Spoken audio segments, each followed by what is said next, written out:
Did you know you can dramatically reduce a 72T payment? Hi, this is financial planner Sean Mullaney. Let's discuss.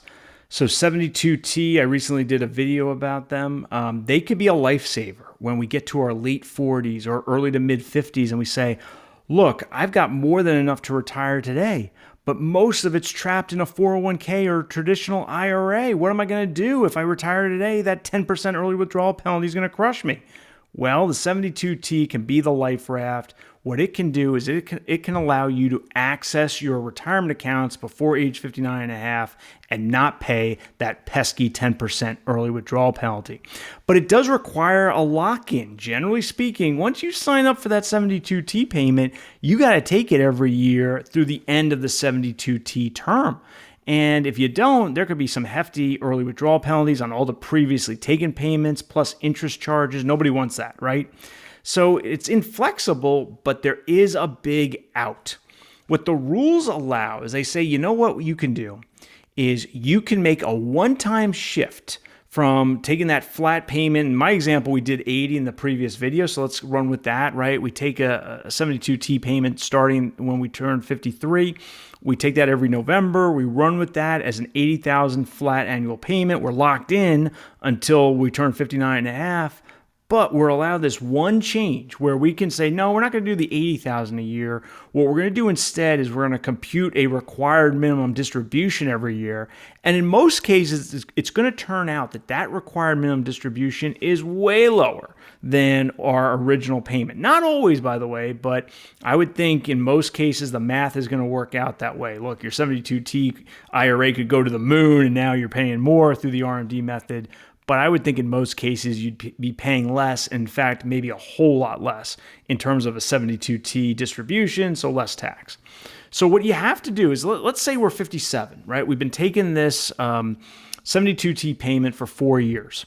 And now we're 57, and most likely scenario is we get an inheritance, right? An aunt, uncle, parent dies. They leave us with $300,000, $400,000, $500,000. And we're looking and we're saying, well, wait a minute. What I could do is I could just live off this for the next few years.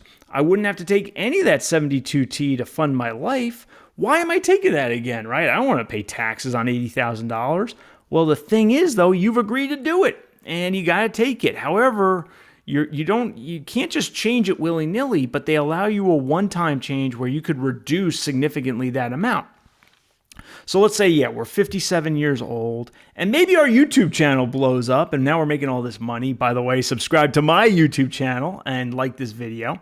But putting that to the side, right? Maybe at 57, you have a nice inheritance and you don't want to be taking $80,000 a year out of an IRA and paying tax on that. So you say, well, all right, what was my balance in my 72T IRA as of the end of the previous year? So as of the end of 2026. And in my example, let's just assume it's $1 million, right? That's our balance as of year end. Okay. Well, what we can do is we can look up the factors in one of three tables. We have a lot of activity here. Now, whichever table we take or we use this year, we're going to have to use going forward, but put that to the side for a second, right? We can look at the three different tables we could use and compute an RMD based on the relevant factor.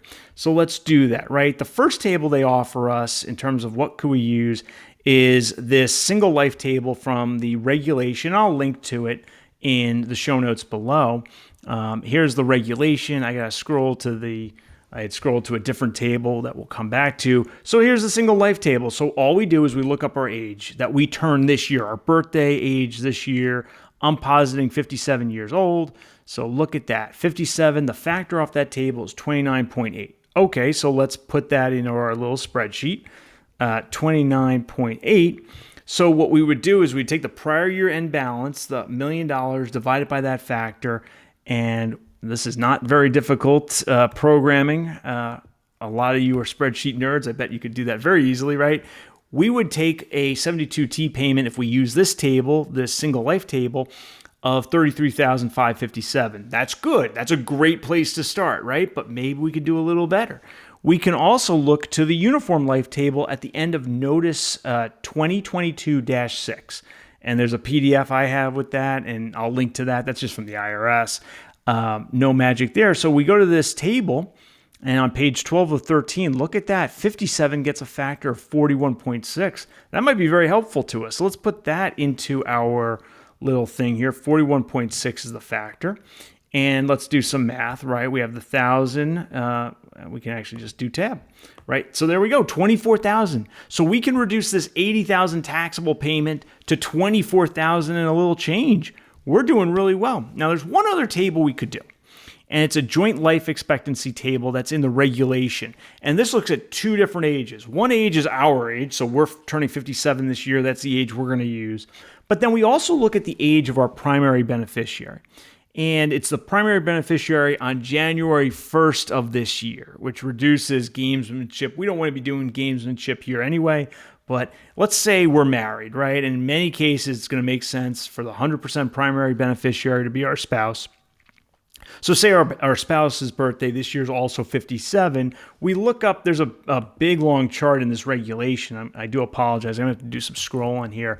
But basically we do some scrolling, and what we find is that if we have two 57-year-olds, so we have a 57 on this axis, 57 on this axis, please trust me. Yeah, there it is, 35.5, right? So the factor we're going to use is 35.5 based on having two 57-year-olds, a joint life expectancy. So here we go. So we put this into our spreadsheet, 35.5, and we just do some math. We do equals, and of course, Google Sheets is so smart, it knows already what we're going to do. So 28,000 and change. So what we can now do is pick any of these three numbers, and that's our RMD for this year. Now, look, if our primary drivers, look, we don't need any of this, so we want to reduce as much as possible. We just use this uniform life table. That will also have advantages for the future years, because if we really think, look, we don't need the 72T payment anymore, but we understand we have to take one, so we're looking to whittle it down as much as possible, we would just use this uniform life table and take our 24,038 this year, and then we repeat the exercise next year. So we grab our year-end balance going into 2028, and we go back to the uniform life table. Once we've picked a table for this modification, that's it. We have to stay with this table. Not really much of a problem.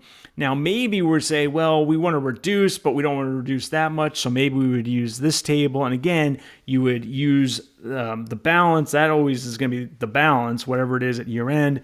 But the factor must come off the table that we used for the first year of changing. This also doesn't change our term. Like in my example here, we have to go to 59.5, but it does significantly reduce the amount we have to take as a 72T annual payment, thus reducing our federal income tax on that. And we don't blow up our previously taken 72Ts, so we don't have to worry about penalties and interest on those. Hope you enjoyed this video. If you did, please mash that like button and subscribe to my channel. I'll see you next time.